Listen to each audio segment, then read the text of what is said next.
à la communauté vaudou où on devait organiser ces genres de trucs-là. Nous avons également des motels. Grand Popo est une ville balnéaire pittoresque. D'ailleurs, nous avons un temple Mami Wata qui est en voie de réhabilitation. Days 2025, au-delà des mots, l'idée est fédératrice et mérite le soutien de tous pour la valorisation de notre culture et la promotion de nos potentiels touristiques et économiques. À Kandi, divers acteurs rencontrés parlent de l'événement et de sa portée. Des propos recueillis par Judy Kaelaïna et Ousmane Baparapé. Désormais, ce n'est plus une journée, mais ça s'étale sur 3 jours. Je crois bien que c'est une très bonne chose et nous disons merci au président Patrice Guillaume Athanas Talon pour avoir initié, pour avoir instauré cela désormais au Bénin. Le vaudou, c'est notre identité et nous devons tout faire pour pérenniser cette activité-là. Vous voyez-vous, ça nous permet de faire entrer des devises. Les étrangers, quand ils viendront, ils vont dépenser.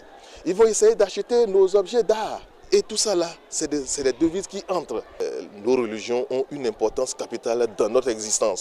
Même si nous cherchons à le nier, lorsque nous sommes en difficulté, on va vers. On n'a pas le choix. Parce que c'est là notre identité. C'est ça notre culture. C'est ça nous-mêmes. J'invite la génération montante à faire la part des choses. Donc les élèves, la population du Bénin doivent comprendre qu'en réalité, c'est notre identité. Nous avons le devoir de l'entretenir et de le pérenniser, et ce patrimoine-là que nous avons de commun. Aujourd'hui, avec le Vaudou Days, ce n'est plus vraiment à prouver. Il y a déjà des nations qui se sont annoncées, qui sont déjà là. Il y a un des ballets de Bahia qui n'est pas des moindres sur le plan mondial, qui est déjà là. C'est justement ce ballet, c'est justement au moment du carnaval de Rio qu'on le voit. Et qui parle de carnaval de Rio, peut-être que c'est à ça qu'on arrivera dans peu d'années au niveau du Bénin, parce que le carnaval de Rio a une envergure internationale et c'est une authenticité unique. C'est d'une authenticité unique.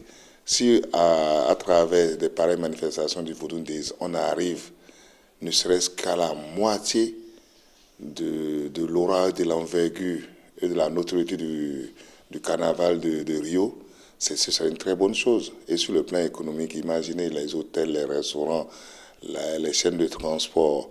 En fait, c'est toute l'économie impliquée qui se retrouve impactée par ces événements-là. Au temple du Zangbeto Pakli Yaou à Porto Novo, les Vaudou Days sont préparés et seront vécus avec enthousiasme. C'est ce qu'a confié Zangan Vidjanaï Hilaire Ronsou Kosimanoji à l'une de nos équipes. Le dignitaire explique par ailleurs le rôle du Zangbeto dans le processus de construction d'une nation moderne. Nous remercions beaucoup notre président d'avoir fait sortir ces idées-là. C'est ce que les Blancs ont fait et aujourd'hui il y a des églises partout. Si on avait quelqu'un qui avait ces idées-là, le vaudou aussi serait parti plus loin. Mais nous le remercions. Nous aussi, nous sommes en préparation pour l'aider, pour notre culture. Quand les choses se sont annoncées, on a invité tous les Zangans. On a fait arrêter tous les Zangbeto. Et que c'est le 9 qui vont sortir la nuit, donner à manger à nos fétiches de Zangbeto. Ce que peut faire le Zangbeto est ceci. Par exemple, il y a les parties qu'on dit qu'on ne doit pas mettre les marchandises ou si le gouvernement lance l'appel à la police arrive là, 1, 2, 3 jours, ils ne voient plus la police, ils vont venir encore s'installer. On dit ça à Zangbeto, le Zangbeto sort, il fait la publicité la journée et la nuit, il plante quelque chose là, c'est fini, tu ne verras personne là. Par exemple, dans les marchés, s'il y a des bagarres en désordre, on dit à Zangbeto, le Zangbeto rentre dans le marché et dit, bon, on ne veut plus le bruit dans le marché, nous voulons la paix. C'est fini, tu n'entendras plus rien. On peut nous dire que l'espace là c'est pour l'État. Mais les gens ne veulent pas céder. On dit à Zangbeto, on va là-bas. 1, 2, c'est fini. Tu ne verras plus personne là. Le Zangbeto est là pour aider le gouvernement de ce côté-là. La forêt sacrée de Kpassé est l'une des places retenues pour les festivités des Vodou Days à Ouida. Sur le site et en attendant le jour J, le gestionnaire ne manque aucune occasion pour déconstruire certains clichés relayés par certaines chapelles. Au micro de la télévision nationale, il explique le bien fondé de cet acte hautement pédagogique.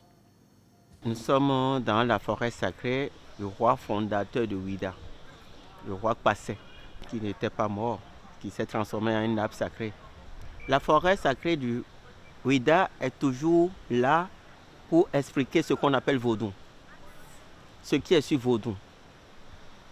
Nous avons Tolegba, nous avons l'Iroko du roi depuis 1661, où les cérémonies se font au pied de l'arbre, les gens viennent formuler des vœux, demander les vœux, ça se réalise toujours pour eux, ils viennent remercier, faire des sacrifices, les cérémonies auprès de l'arbre. Nous avons l'Egba, nous avons Revioso. Les 4 éléments de la vie représentent Vaudou chez nous.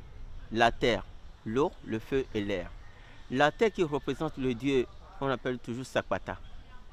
L'eau c'est Tohosu, l'air Dan et le feu c'est Revioso. On a toutes ces divinités-là dans la forêt. On a Ogu, on a un peu de tout dans la forêt. Ou ne peut pas aller dans des couvents, passer au couvent pour expliquer tout ça, que nous avons des représentations de ces dieux-là ici, qu'on explique au tourisme, aux étrangers. C'est tout pour ce 19h. Merci à toutes et à tous de l'avoir suivi.